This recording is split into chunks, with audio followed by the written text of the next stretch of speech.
It was a hot, lazy morning that last day of July. Not a leaf stirred in the huge maple tree in the Alden front yard. Even the birds were still. Henry Alden sat on the grass with his back against a tree trunk. He was holding a book he was supposed to read for college in the fall. But he didn't feel like reading. His sister Jessie sat with her back against another tree, not moving. Violet was lying on the grass, propping her head up with her hands. She watched the big white clouds float slowly by in the bright blue sky. "Well," said Henry, "I don't remember a day like this ever. I don't feel like doing anything." "Neither do I," said Jessie without stirring.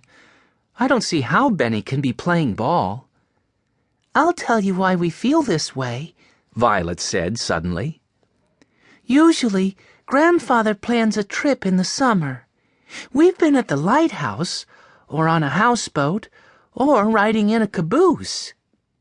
Just then, Benny came through the hedge. He had been next door. He was wearing shorts and a shirt with short sleeves. "See you later," Jeff Beach called after him, and Benny waved. "How's the ball game?" asked Jessie. "Quitting?" "Phew, it's just too hot for me," Benny said. He sat down next to Jessie. He did not look very happy. "Who won, Benny?" asked Henry. "Nobody won," answered Benny. "Jeff and I were just playing catch." Jessie laughed and said, "That isn't exciting enough for you, Ben, is it?" "No, it isn't," agreed Benny. "But it's too lazy a day for much excitement."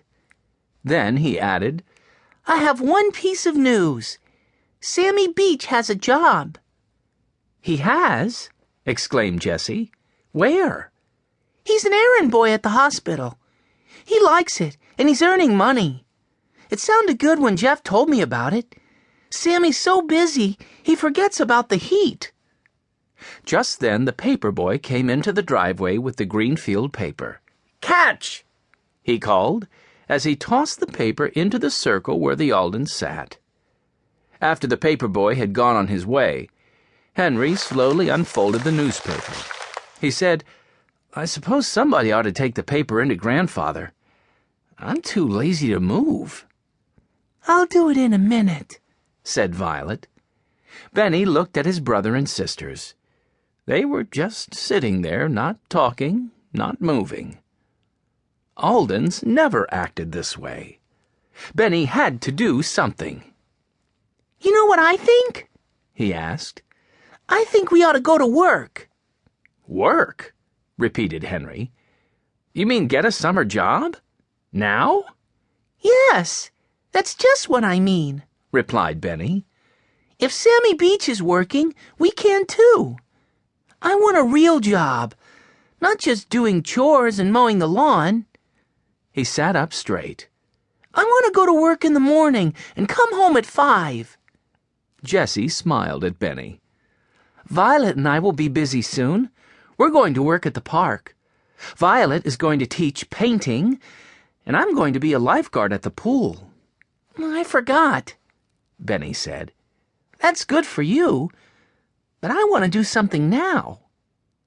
Henry looked at Benny. "You work in school, Ben. You're busy after school and on Saturdays. Why work in the summer?" "Oh, I work my fingers to the bone all the time," Benny said without a smile, and he held up one arm to look at. It was a strong and healthy arm, and the hand had 5 perfectly good fingers. The Aldens all laughed, for they knew Benny liked to be busy, playing or working. But Benny was serious about a summer job. "Hey, let's look in the paper for ads.